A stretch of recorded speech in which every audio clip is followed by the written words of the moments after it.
Approchons-nous donc avec assurance du trône de la grâce afin d'obtenir miséricorde et de trouver grâce pour être secourus dans nos besoins. Hébreux 4,16.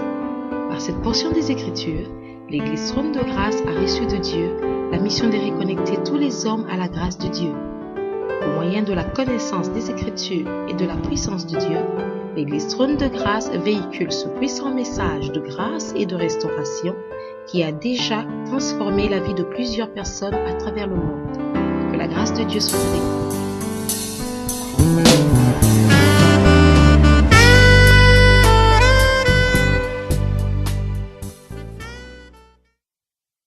Père, nous aimons ta présence. Nous aimons ta main sur nous. Nous aimons ta grâce dans nos vies. Nous aimons nous approcher de toi. Merci encore de nous faire rencontrer ta parole. Merci de nous faire aimer ta parole. Merci Seigneur, tu fais du bien à nos cœurs. Dans le nom puissant de Jésus. Amen. Amen. Amen. Amen. Que le Seigneur soit glorifié. Lui qui fait des choses tellement merveilleuses. Des fois, quand je me mets à essayer d'imaginer ce que Dieu a fait dans ma vie, je me rends compte que le psalmiste avait raison. Il dit lui-même, dans la parole, il nous demande, compte les bienfaits de Dieu. Mets-les tous devant tes yeux. Et tu vas te rendre compte, alors que tu adores, que le nombre est incommensurable. Bien-aimé,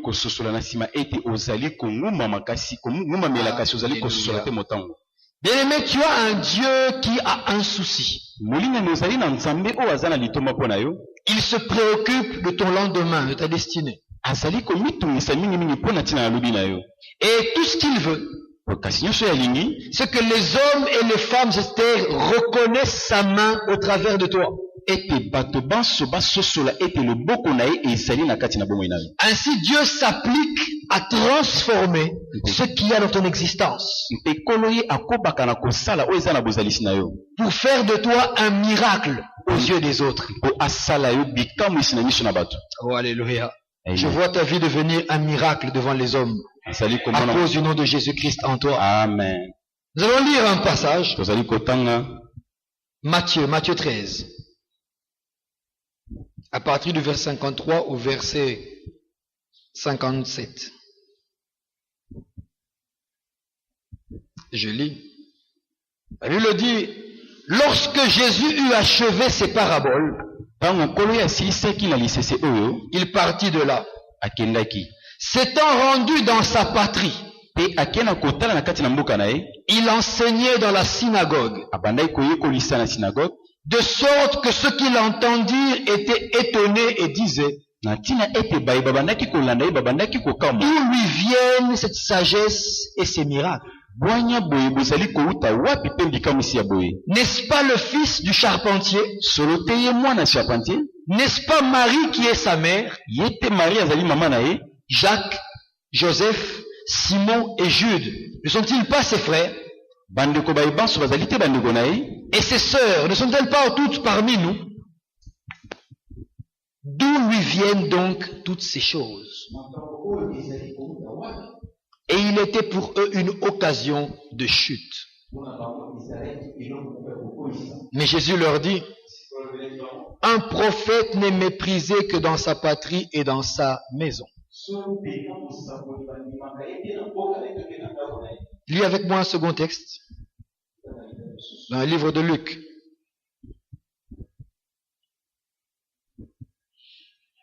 Alléluia, merci Seigneur. Luc 2. Le verset 41. Et je lis encore les autres. Les parents de Jésus allaient chaque année à Jérusalem à la fête de Pâques. Lorsqu'il fut âgé de 12 ans, ils y montèrent selon la coutume de la fête. Puis quand les jours furent écoulés et qu'ils s'en retournèrent, l'enfant Jésus resta à Jérusalem. Son père et sa mère ne s'en aperçurent pas. Croyant qu'il était avec leurs compagnons de voyage, ils firent une journée de chemin et le cherchèrent parmi leurs parents et leurs connaissances. Mais ne l'ayant pas trouvé, ils retournèrent à Jérusalem pour le chercher. Au bout de 3 jours, ils le trouvèrent dans le temple, assis au milieu des docteurs et les écoutant et les interrogeant. Tout ce qu'il entendait était frappé de son intelligence et de ses réponses. Que Dieu bénisse sa parole. Il se passe quelque chose que j'aime bien ici. Dieu révèle 2 contrastes. Jésus à l'âge adulte et Jésus à 12 ans. Remarquez, à l'âge de 12 ans, c'est un jeune homme comme tous les autres. Tellement ordinaire que même ses parents le cherchent parmi les hommes ordinaires. Et une chose m'a frappé ici. Quand il le retrouve, il est assis au milieu des docteurs. Il les interroge. Il les écoute. Et il peut aussi répondre, parler avec eux. Les gens remarquent son intelligence. Quelque chose d'ordinaire. En même temps d'extraordinaire. Un jeune homme de 12 ans qui s'intéresse aux choses de la loi de Dieu. Ce n'était pas courant. Mais remarquez que personne ne pose des questions sur lui. Personne ne pose des questions sur Jésus. Moi je me dis, si un jeune homme de 12 ans, après le culte, reste à l'église, 3 jours durant, il est là, je lui poserai des questions. Je chercherai à savoir d'où vient-il.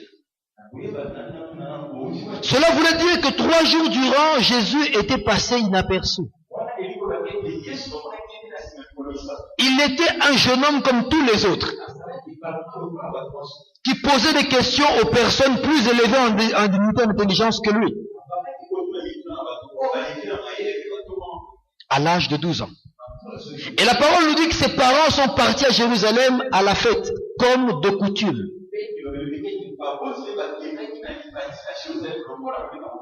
Encore une fois, il ne se passe rien d'extraordinaire dans ce contexte-là. Ça n'étonnait aucun Hébreu que quelqu'un prenne sa famille et aille à Jérusalem pour la fête. Tout le monde était ensemble, ça n'étonne personne. On se rencontre, on se salue. Comment tu vas? Ça va très bien. Et ta femme? Non, ça va aussi. Tu y vas? Oui, j'y vais déjà. D'habitude, c'est la fête. Et Christ a vécu comme ça. Jusqu'à un certain âge. Où le Seigneur a dû être transformé. Notre thème de ce matin est tiré de la parole. D'où lui viennent donc ces choses? D'où lui viennent donc ces choses? Retiens bien ce thème, parce que c'est la question que les gens se poseront sur ta vie. Lorsque le Seigneur aura fait ce qu'il n'a pas encore fait dans ton existence. Lorsqu'il avait 12 ans, on ne s'est pas posé ces choses-là. On ne demandait pas, mais d'où est-ce qu'il vient? La parole dit, on était frappé par son intelligence. On remarque que ce jeune homme est intelligent. Les questions qu'il pose sont des questions correctes. Même que j'imagine quelques pharisiens lui toucher sur la tête pour dire, jeune homme, tu iras loin, tu iras loin. Il se disait entre eux, ce petit est intelligent. Et ça s'arrêtait là. Ça s'arrêtait là. Lui, à son tour, la Bible dit, il était assis. au milieu d'eux. Il les écoutait et il leur posait des questions. Il était intelligent, c'est vrai, mais pas encore au point d'enseigner. Pas encore au point de devenir un maître. Il avait une vie ordinaire.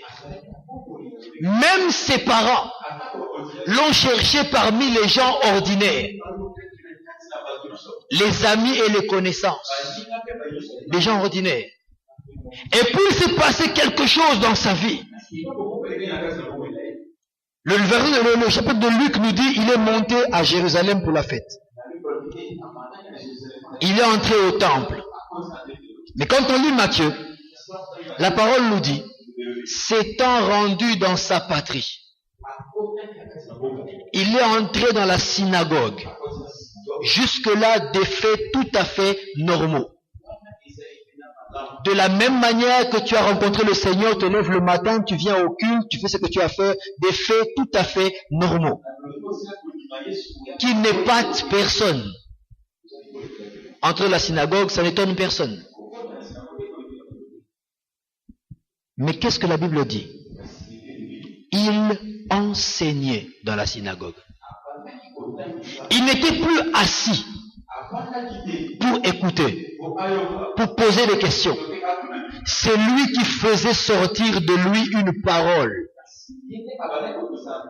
Et ceux qui l'entendaient, on a dit, s'étonnèrent. Oh là là, c'est beau. Ils étaient étonnés. Et ils ont posé la question. D'où lui viennent cette sagesse et ces miracles? Cela veut dire que Christ avait cessé d'être un homme ordinaire. Il avait changé de niveau. Et tout ce qui était autour de lui était obligé, même quand tu ne veux pas, tu dois reconnaître que cet homme-là est différent. Avant, on a conseillé, il est intelligent. Après, on pose la question. On veut savoir d'où lui viennent ces choses. Pourquoi? Nous, on ne les fait pas. Et on ne les rencontre pas habituellement autour de nous. Il a forcément un secret que nous n'avons pas. On veut savoir d'où lui viennent ces miracles. D'où lui viennent cette sagesse. Et puis les gens posent la même question qu'ils poseront dans ta vie. Après qu'on ait prié aujourd'hui, ils poseront la même question. Ils vont vouloir faire un rattachement naturel. Ils disent, n'est-ce pas le fils du charpentier?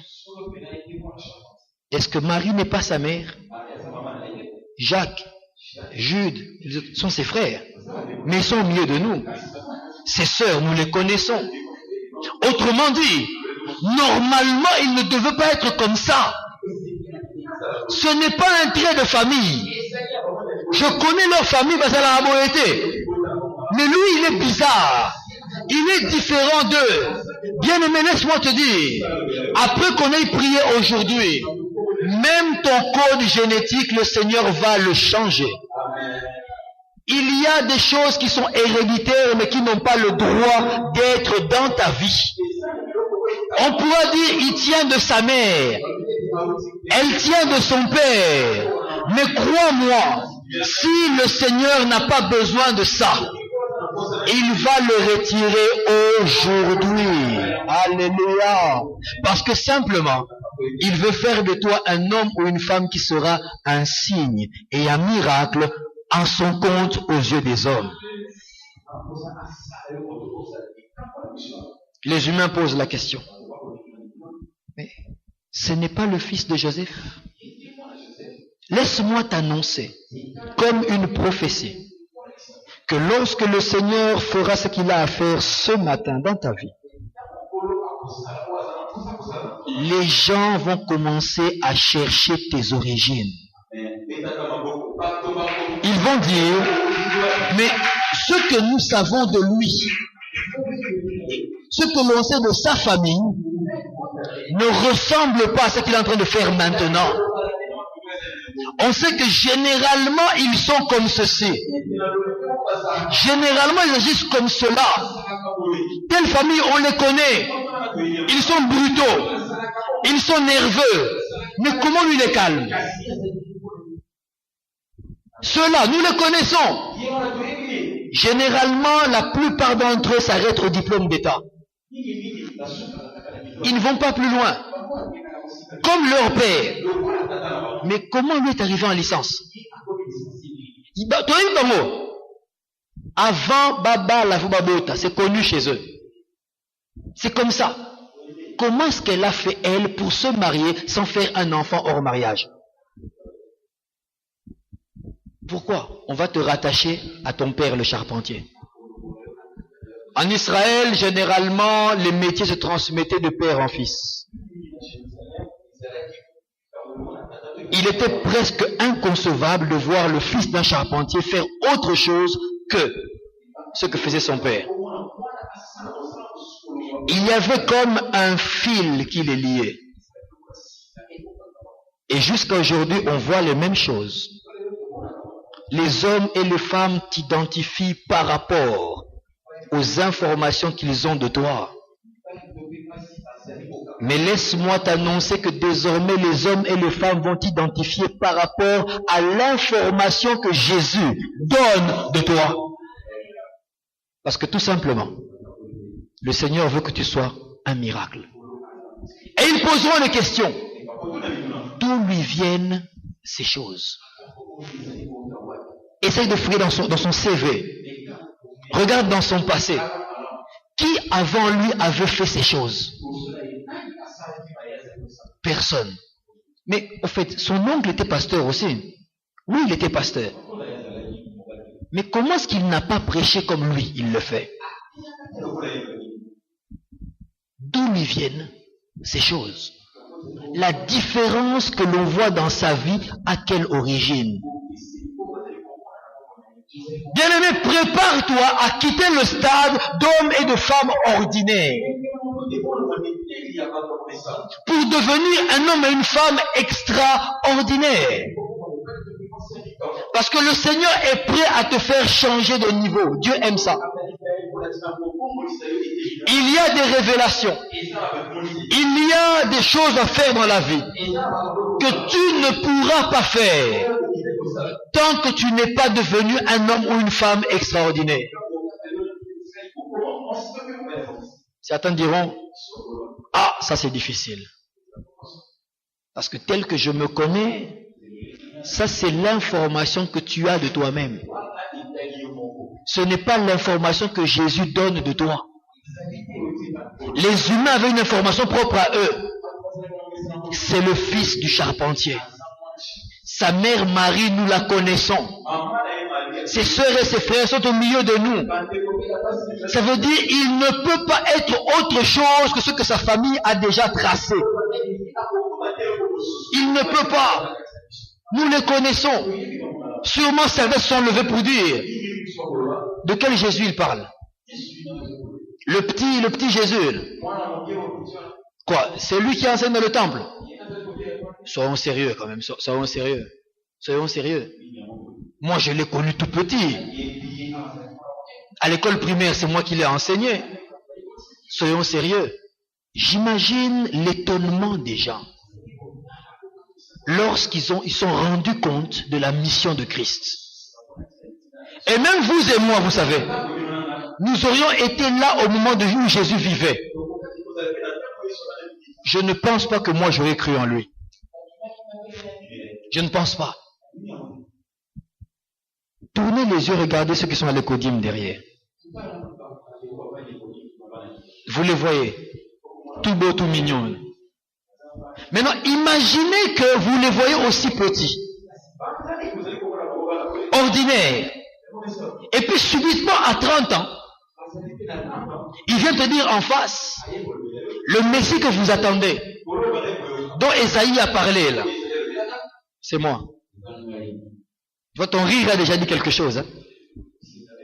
Imagine ton propre fils vient te raconter des trucs du genre, papa, celui qui a fait les cieux et la terre, c'est moi. Tu imagines ta réaction. Tu vas le regarder en face. Ça veut dire, ne dis plus jamais des bêtises. Les plus émotifs vont commencer à pleurer. Vont prendre leur téléphone, vont m'appeler. Allô, pasteur. Moi, na baby. Ma baby Simone. Qu'est-ce qu'il y a? Il commence à divaguer, il raconte des histoires incroyables. Qu'est-ce qu'il a dit? Il dit que c'est lui qui a créé les cieux et la terre. Même le pasteur dira, qu'est-ce qu'il raconte? Où il a appris ces choses? Nous n'avons qu'un seul Dieu. C'est quoi ça comme histoire? C'est ce qu'Israël a ressenti. Ce même jeune homme-là qui a grandi à Nazareth, que certains envoyaient même au coin. Jésus Yara. Son mafuta. Pourquoi il s'appelle, hein? Qui ne sont mafuta na coin. Oui, ça non. Le même Jésus. Le même que Marie a langé. Le seigneur des Pampers à l'époque, elle lui a mis les Pampers. Vous imaginez? S'il avait des frères et des sœurs, ils ont joué ensemble. À cache-cache. Dans la boue. Ils ont joué à police-voleur. Et puis subitement, alors qu'il grandit, il vous raconte solennellement, avec un air très sérieux, que le Messie, c'est moi. Sûrement ses frères et ses sœurs se sont dit, on va rien dire à maman. Comme elle est émotive, on va rien lui dire. Allons voir les frères de papa. Comme papa est déjà mort, allons voir les frères de papa. Allons lui dire, Jésus a béni. Qu'est-ce qu'on va faire? C'est lui le grand frère. Yaya a béni. Abandi Liboma. Maintenant, il faut qu'on sache qu'est-ce qu'on va faire. C'est la même chose que je l'ai ressenti. À 12 ans ordinaire. Même qu'il pose des questions pour savoir. Il veut comprendre. Mais il arrive à cet âge-là, c'est lui qui enseigne. Et il enseigne tellement bien et puissamment. Les gens s'étonnent. D'où lui viennent ces miracles? Sa vie a été transformée. Il est entré dans sa destinée. Il a commencé à vivre ce pourquoi il est venu sur la terre. Bien-aimé, laisse-moi te dire que ce matin, le Seigneur va changer ta destinée. Avec la prière que nous ferons, il va te permettre de vivre ce pourquoi tu es venu sur la terre. Et quand tu vas entrer dans la voie qu'il a tracée pour toi, les hommes et les femmes autour de toi vont commencer à se poser des questions. Est-ce la même personne? Le même frère qui a interprété le pasteur, c'est toujours lui. Est-ce la même sœur qui est à côté de moi? Parce que simplement, Dieu va changer ton identité. Tu ne seras plus identifié par rapport à ton père, ta mère, tes frères, tes sœurs, ta tribu ou je ne sais pas quoi d'autre. Tu seras identifié par rapport aux données que le Seigneur mettra dans les cœurs des gens par rapport à toi.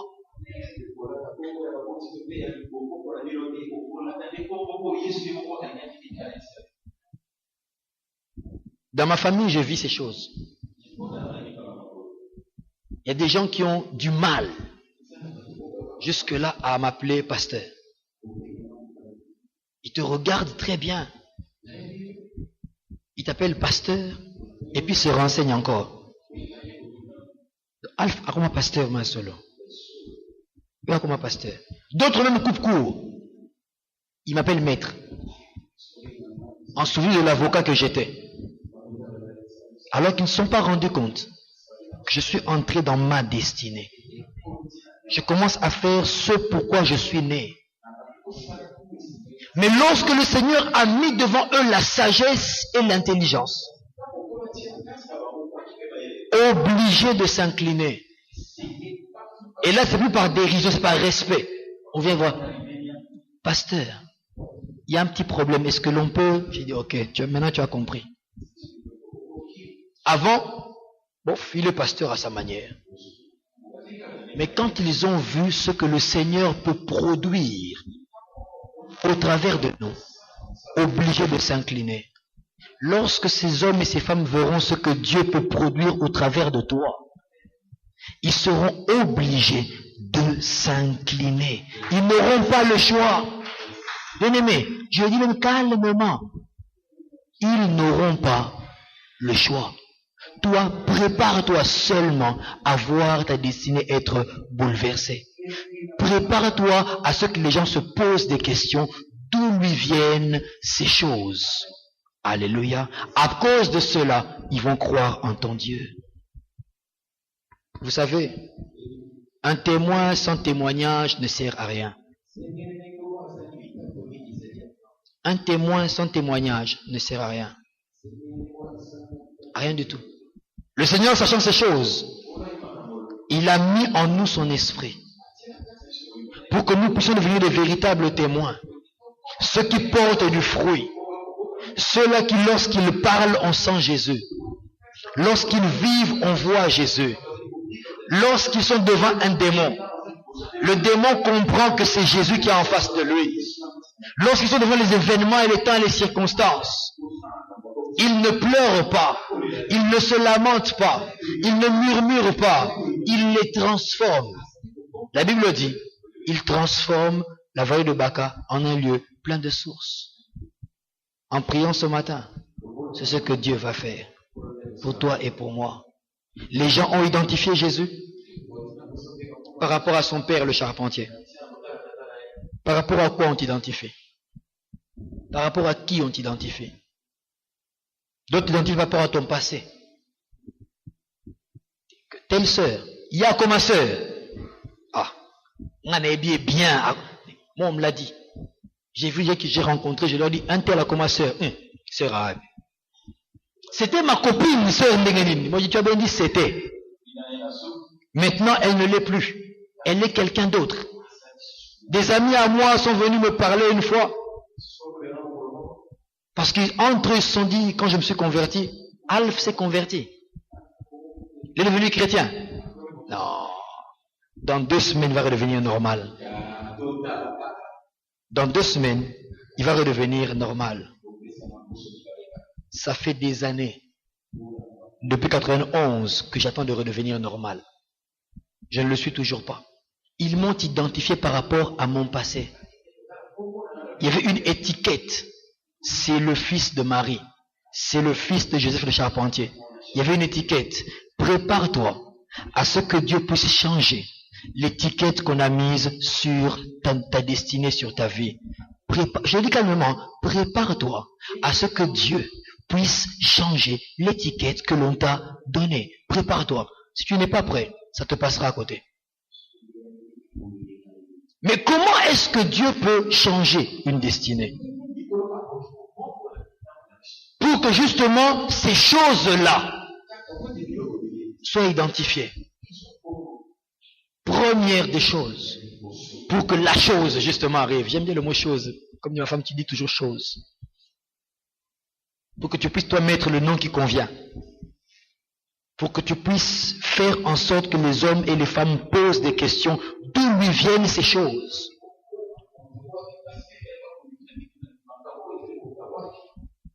Tu dois commencer par recevoir Jésus-Christ comme Seigneur et Sauveur.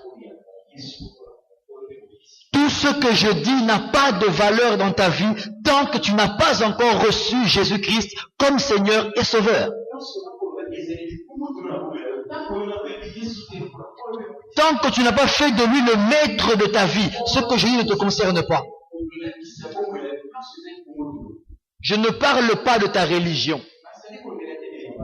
Je ne parle pas de ce que tu fais dans l'église locale. Serait-ce prêcher la parole? Je ne parle pas de ça. Je ne parle pas des titres que tu as. Je ne parle pas du temps de conversion que tu as fait. Je te parle de Jésus-Christ qui doit être le Seigneur de ton existence. Parce que tu sais comment tu marches. Tu connais ta vie. Tu sais qui te dirige. Quand Christ est Seigneur, le cœur de l'homme le sait. Et quand Christ n'est pas Seigneur, le cœur de l'homme le sait aussi. Je ne parle pas du Dieu de ton père ou de ta mère. Je suis d'une famille chrétienne, j'ai grandi à l'Écodime, je ne parle pas de ça. Je ne te parle pas du Dieu de ton frère, de ta soeur, de ton mari, de ta femme ou de je ne sais pas qui, que tu as simplement adopté. Parce que bon, c'est bien, c'est bon, c'est calme. Je ne te parle pas de ça. Je ne te parle pas des œuvres que tu es en train de faire pour le Seigneur. Je paye ma dîme, je donne mon offrande, je balaye l'église. Je ne te parle pas de ça. Je te parle de la relation que tu as dans ton cœur. Est-ce que Jésus-Christ est réellement le Seigneur de ta vie? Est-ce qu'il l'est? Je sais que ton cœur a répondu. Ça, c'est la première chose à faire pour que ta destinée prenne un autre tournant. Que Jésus-Christ soit le Seigneur de ta vie. Deuxième des choses, pour que ta vie prenne un autre tournant, l'attachement à Dieu. L'attachement à Dieu. Là-dedans, je vois la consécration, la sanctification, la crainte du nom de l'Éternel, l'attachement à Dieu. Tant que tu n'es pas attaché à Dieu, tu ne verras pas ton destin changer. Parce qu'il ne sera pas entre les mains du Tout-Puissant. Il a façonné l'homme à son image. Il peut te recréer à son image. Attache-toi à lui. Cela veut dire crains le nom de Dieu. Crains le nom de Dieu. Craindre Dieu, ce n'est pas d'abord le faire en public. Quand les hommes et les femmes te voient, craindre Dieu, c'est d'abord en secret. Là où personne ne te voit. Là où personne n'applaudit. En public, il est facile d'être saint. Très facile d'être pieux en public. Alors qu'on se regarde ici, qui peut imaginer qu'un tel autre peut être un sorcier? Personne. On est tous beaux et belles. Ça, c'est le public. Quand on se salue, avec un petit sourire et une révérence, bien-aimé, que Dieu te bénisse. Ça, c'est en public. En public, on élève la main, on élève la voix et on glorifie Dieu. On sautille même. Gloire à ton nom, Jésus. Ça, c'est en public. L'attachement à Dieu, c'est d'abord en secret. Qui es-tu dans le secret? Qui es-tu dans le secret? Lorsque personne ne te voit, quand personne n'est présent, il y en a qui sont des contrastes sérieux. En public, des 12 agneaux. Mais dans le secret, agressif comme pas de personne. En public, bien-aimé, je te pardonne. Mais en secret, il te dit clairement, je vais te démarrer, sérieux. Je vais t'expliquer ta vie. Qui es-tu en secret? Bien-aimé, la consécration, c'est l'attachement exclusif à Dieu. L'attachement exclusif à Dieu. Il a dit, je n'aurai pas d'autre Dieu devant ma face. Et il attend de toi et de moi la consécration. Pour qu'il travaille dans notre vie. Et que nous soyons réellement des miracles, des signes. Telle est notre destinée. Qui tu es en secret? Dieu m'a parlé d'un jeune homme qui se masturbe en secret. Personne ne sait. Et ça t'arrive très souvent. Mais personne ne le sait. Qui es-tu en secret? Deuxième des choses, l'attachement à Dieu. Troisième des choses, et c'est un fil, la prière. La prière. Oh, combien beaucoup négligent la prière. Pour eux, ce n'est pas important de rencontrer Dieu. Laisse-moi te dire, la Bible dit que ceux-là qui se tournent vers lui, ceux-là qui fixent les regards vers lui, ils sont transformés en la même image de gloire en gloire. Transformés dans la même image de gloire en gloire. Mets-toi sous le soleil pendant longtemps. Même ta peau va chauffer parce que tu es exposé au rayon du soleil. Mets-toi dans sa présence pendant longtemps. Tu vas te rendre compte que tu vas commencer à générer, à dégager la nature de Dieu. Reste loin de lui pendant longtemps. Tu ne vas jamais dégager sa nature. Et tant que tu ne la dégages pas, les hommes et les femmes ne poseront pas les questions de savoir d'où lui viennent ces choses. Parce qu'ils ne verront aucune chose émaner de toi. Et tu risques de mourir sans jamais avoir commencé ta destinée sur la terre.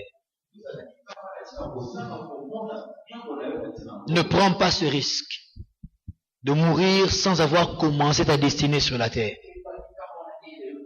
La prière, ce moment que tu as d'intime avec ton Dieu. J'ai toujours dit, quand vous rencontrez un couple qui s'ennuie l'un à côté de l'autre, qui ont du mal à passer du temps l'un avec l'autre, c'est qu'il y a un problème sérieux dans leur couple. Or, la Bible nous appelle la fiancée de Jésus-Christ. J'imagine mal la fiancée qui s'ennuie en présence de son fiancé. Vaut mieux ne même pas aller au mariage. Il faut arrêter là. La prière, c'est le moment d'intimité que tu as avec Dieu. C'est le moment particulier où tu parles avec le Seigneur. Où tu ouvres ton cœur et il t'ouvre son cœur. Il y a même des choses qui se disent dans la prière qui ne se raconteront pas dehors.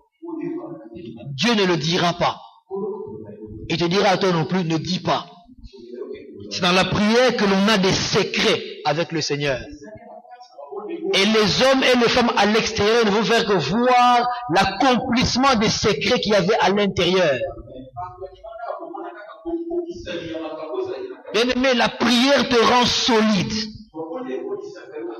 Parce que dans la prière, tu reçois des instructions que seul toi, tu peux entendre. Lorsque le Seigneur m'a parlé du trône de grâce, j'étais seul dans la prière. Ce qu'il m'a dit, je l'ai retenu. Ce qu'il m'a montré, je l'ai retenu. Ce qui fait que même lorsque, en avançant dans le ministère, j'ai rencontré des difficultés énormes. Certaines choses n'ont pas pris les tournures que je voulais.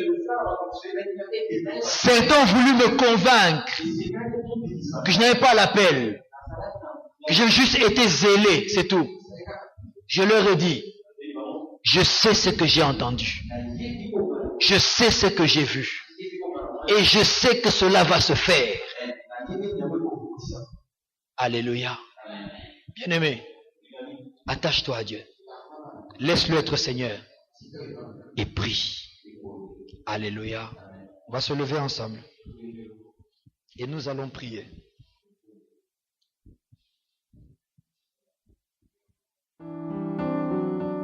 Approchons-nous donc avec assurance du trône de la grâce afin d'obtenir miséricorde et de trouver grâce pour être secourus dans nos besoins.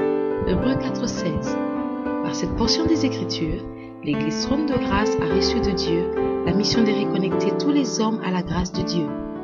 Au moyen de la connaissance des Écritures et de la puissance de Dieu, l'Église Trône de Grâce véhicule ce puissant message de grâce et de restauration qui a déjà transformé la vie de plusieurs personnes à travers le monde. Que la grâce de Dieu soit avec vous.